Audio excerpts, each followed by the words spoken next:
Welcome back to Teen Talk. I'm your host, Dream, and today's episode is all about real stories, raw emotions, and the unspoken struggles that many teens face. We're diving into the highs, the lows, and everything in between. My guest today is Yasan Gassimi, who's here to share his journey with us. No filters, just honesty. So let's get into it.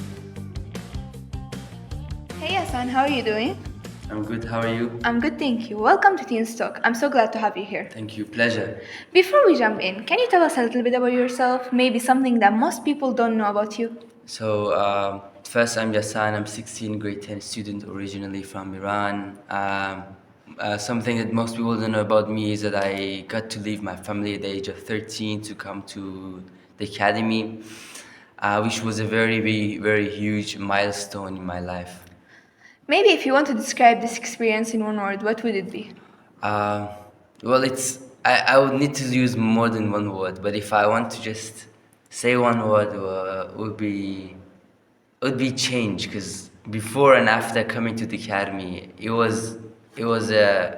I experienced a exponential change in my life in terms of my personality, my literally everything changed for me. Maybe what was the highlight of this experience?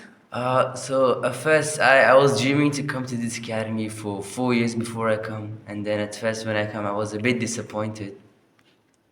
But then when it went on, I realized how brilliant it is, such a great education facilities that are available for us, and the great opportunity that is provided to me, and then I began to be more grateful for this. So back then, as a teenager at the age of 13, how hard was it to leave your parents at that age and maybe just without anyone coming here alone? Oh yeah, so it was quite hard because at the age of 13, I remember my personality and perspective was not shaped, and I was not as mature as I currently am, and I was quite dependent on my parents like every other 13-year-old teenager. So it was a huge challenge for me because I had to. It was exactly the day before I was with my parents. Everything used to be with them, but then the day after, when I came to this academy, everything changed. I was totally independent. So it was a very big transformation for me. At first, it was very challenging because I was not used to it. But then as time went, as I continued, I began to develop my skills, and then I got to eventually became more independent. So throughout this journey, can you describe a time maybe when you felt very overwhelmed? Well, one of the biggest challenges for me was that when I came here, my surrounding people totally changed. Before that, I was with my relatives, I was with my family and the friend group that I had back in home. But then when I came over here, all of them were gone, and I had to make new friendships. And yeah, it was very challenging, and this was just one of the challenges that I had. There were many others, such as the academic challenges that I had. Language barrier was one of the biggest challenges that I faced, apart from the new educational system that I was not that much used to it, because it was very different back at home. Uh, it was very knowledge based in back at home, but then over here the education was very skill based. So it was a very big change for me, and it took me some time to get used to it. Maybe what helped you get through it? So yeah, I think I just try to force myself out of my comfort zone, because well, everyone goes through these experiences. I believe even if I was back at home, I had to go through this experience. Maybe not at the age of 13, but then when I got to 15 or later, I would certainly have to go through this pressure. As a teenager, everyone has to go through this. And one of the things that helped me go through this was that the community over here was very hospitable. It was not that challenging for me to make new friendships with people from many different backgrounds and nationalities. And yeah, I think just forcing myself out of my comfort zone and basically uh, shift deleting all of the bad habits that I have. That was one of the key key solutions that I use to address this issue. Out of my comfort zone. This is a great term that you have used actually. So, what do you feel maybe how did you change in handling stress and emotions? Because going out of your comfort zone is not easy and it's very hard and it's very challenging, especially as a guy who's in 13 years old. So, can you just mention something like that? Yeah, so I think at first it was very, very challenging, and as I mentioned, it took me months or even a year to fully transform and become the comfortable person that I wanted. So as I was mentioning before I came here, when I was in Iran, I didn't have to step out of my comfort zone. Everything was provided for me. I was dependent on my parents. But then when I came here, I was kind of forced to step out of my comfort zone. And at first, it was very challenging for me. I stayed here for 4 months as a grade 7 student, but then I think the year group which most of my transformation occurred was when I was in grade 8, because at that time I didn't get to see my family for 10 whole months, and that was a big change for me. So at that time, I think that was when I was forced out of my comfort zone. Because I mean, everyone is used to their comfort zone, and they mostly try to stick with the people they're most comfortable with. But then when they're put in a new society, they're forced to step out of their comfort zone. I don't think anyone would want to step out of their comfort zone on their own intention. So, what is something that you do differently now compared to the time that you came to the academy? Or maybe Well, to 1 year ago, or like you yeah. just when you felt that you actually have Yeah, I changed? think yeah, one of the biggest things that I learned was in terms of the relationships with others. So yeah, I think well everyone in this world they need the relationships. There is no one that can say I can survive without having any friends or family. Yeah, everyone of course they need relationships. And yeah, when I and all of this knowledge that I gained was through experience, because I had many friendships that we get quite close, and then it eventually broke apart. So yeah, that was totally fine. But yeah, it got me to learn many things in terms of how we must treat our friends, how we must respect our barriers. Our There are some certain borders which a friend must not pass in a friendship, in a healthy friendship. So I think I learned a lot about that.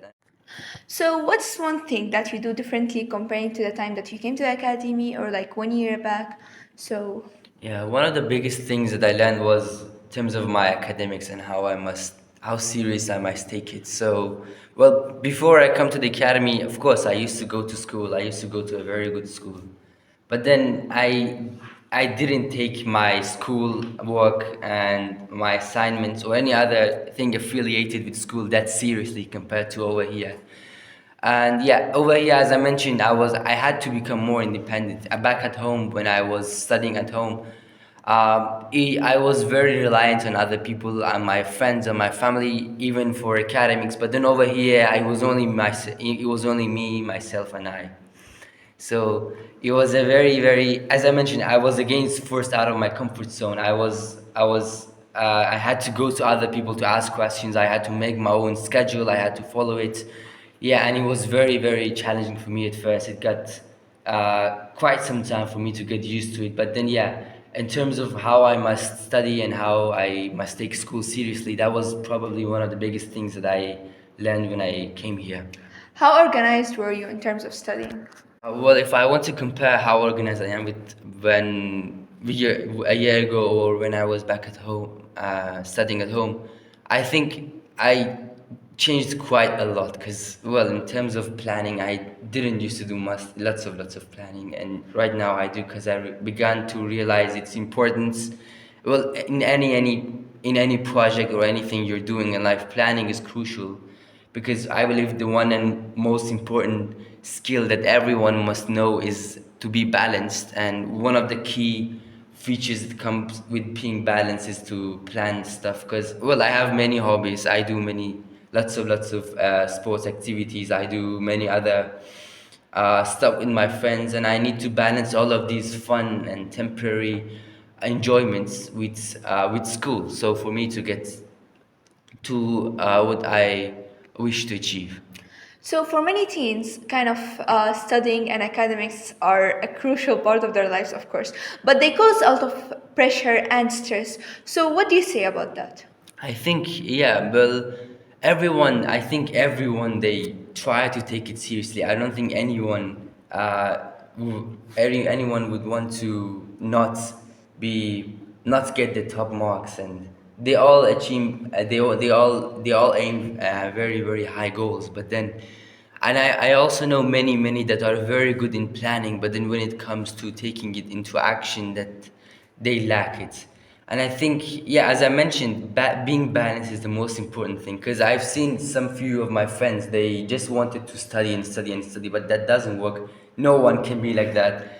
Of course, you need enjoyments, you need to do sports, you need to do many of your hobbies. And I think the most key characteristic that comes with being able to perform well in terms of academics is time management and planning, because I mentioned balancing it is uh, very important, because, well, as a teenager and as any person in the world, we have different roles, right? We have a role as a student, we have a role as a son, we have a role as a friend.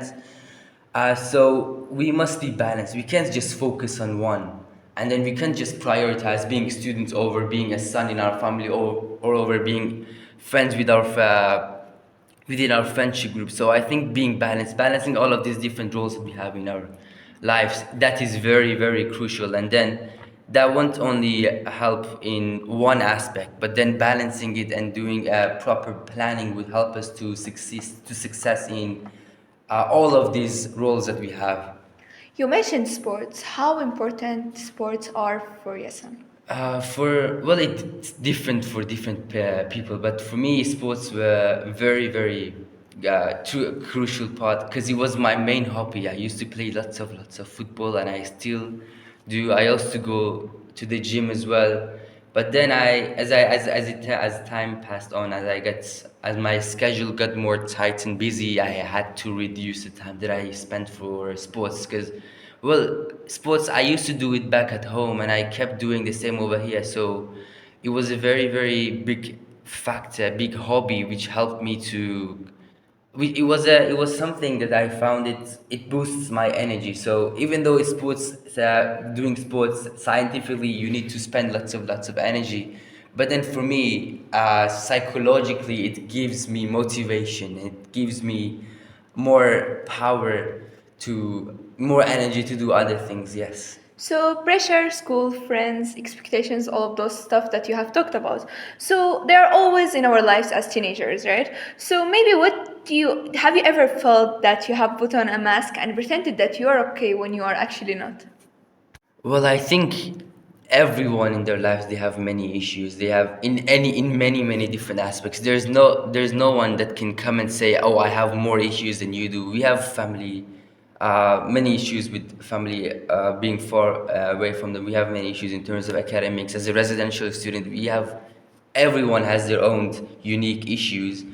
And I think, yeah, for me, I have never faked my issue. I never try to kind of show that I am a happy person, even though if I'm not. But then the skill that I used to develop was that in many occasions, I tend to not value the issues that I have, especially the ones that are not important. Well, of course, in life, we all have certain issues which we must certainly focus on in order for us to address them or overcome them. But then, in many occasions, the issues that we have are redundant, and they're not very, very important. They don't deserve us to put our energy on it, to literally waste our energy on it. That's the scenario for most of the issues that we have. So many occasions, tend to ignore most of my issues. So even the ones that are very important, especially the ones for academics, I just, when I fell in academics, for example, it gets me thirsty, or it gets me more hungry. So when I face an issue, I just get more passionate and motivated to go and solve it in terms of academics. But in terms of any other thing like residence or any other friendship, issue that I have, I tend to ignore it because I don't think those are important, considering the fact that I sacrificed spending time with my family. I left them at the age of 13. That tells a lot about my priorities. So that tells that my number one priorities is education, even above spending time with my family. So when I think of that, many things become totally useless, redundant. Do you still ignore some issues in your life? Yeah, I think it is very important for us to ignore the not non-important ones. I mean, in many occasions, you need to take them very seriously in order for you to develop. Because I think, as everyone says, failures is what makes you stronger. But then some failures and some issues, you really need to ignore them because you either can't solve it or they're not that important. For example, if I go and if someone treats me inappropriately, of course I would need to find ways to solve that. But then in many occasions, it's better if I just stay quiet and if I ignore it, yeah, and not waste my energy and time on this redundant stuff. So ignorance is a solution, and it's a very good solution. Even the most successful people in life, they mention sometimes about ignoring some of those very small issues. But don't you think sometimes that if you just keep just ignoring stuff, they will get into a way that you need to explode and just feels like, oh my god, I cannot handle this anymore. It just became so much overwhelming. Well, yeah, you're right. But as I said, in the I was I mostly ignore the issues and the challenges that are totally redundant. Oh, let me give you a visual um, example. So I think everyone in their life, they have their own building, right? As their personality grows, as they grow academically or non-academically in any aspect of life, when they grow, they go to a higher floor and higher floor. And as they go higher and higher, there are always people down there on the floor, on the ground floor, shouting at you, saying bad stuff, right? But then, if you're in a very, very low floor, if you're in the first or second floor, you hear them, you get annoyed, and you try to find different ways to solve them. But then, if you're in a very, very high floor, if you're in the 15th floor, 50th floor, or 60 or 100th, you won't even see them, or even if you see them, you won't be able to hear them. So in many occasions, when such people come and they literally aim to destroy, to make your mood bad, it's the best thing you can do as a reply to them is to literally ignore them. That shows how high you are, and that also shows how low those people are. Because in many occasions, I believe many people, they literally aim to destroy your mood. They aim to make you sad. They aim to stop you from growing as that fast. And yeah, the best thing you can do towards them is to ignore them. Because if you try to solve them, those people, they reach their goals, because they what do they want to do? They want to destroy your mood, and on the other hand, they also want to waste your energy and time. But then when you go try to solve it, you're wasting energy and time. So I think in those occasions, it's better if you just ignore them, as long as they're not annoying to you. Yes. So, have you ever been in a toxic friendship where those shouting people, as it's in your example, were just there? And what did you do kind of to handle them or treat them or deal Yeah, with them? of course, I had toxic friends. I had many, but then what I tend to do is to not make enemies over here. Well, that's not because I believe you must keep your friends close and your enemies close. Not because of that, Yeah. but because I think I don't want to be enemies with anyone over here. So, what did you do at that case? In many occasions, the ones who tend to do this, who indirectly or directly try to waste my energy and time, or to change my mood in a bad way, I don't tend to unfriend them, right? Because then unfriending them would eventually make them become your enemies, and that's very, very devastating in many occasions. So what I tend to do is that I stay friends with them, but then I make sure they know their limitations, the borders. Do you set boundaries? Yes, I set many boundaries. Like even the ones with our redundant people, the ones shouting people that you said, those I will set loads of boundaries for them. And that in a way, I won't waste my energy or time on them. In many occasions, as I mentioned, I just ignore them. And yeah, and in many other occasions, I set boundaries. I sometimes even go talk to them, saying that, oh, you shouldn't be doing this, you shouldn't be treating me that way and this way and this way, you should be like this, respect, blah blah blah.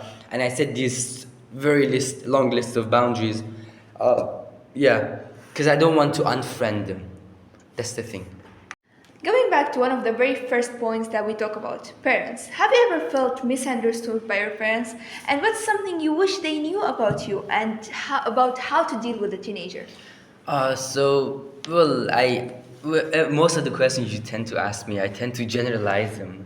So, because if I answer this question personally, that wouldn't be applicable for many people. So, I tend to generalize it. So, for me, I have a very close relationship with my parents, but then in many occasions, I've seen students not being that close as they should be with their parents, and the main and the core reason that I think that causes this is the gap between these two generations, because our parents, they were born many years, decades before us. And at that time, everything was different. Society was different. There was no social media. They were grown in a very different environment and in a very different way and method. Everything was different. But then us, we've been grown in a very much softer society, very different from how what our parents went through and experienced as a teenager or as a kid.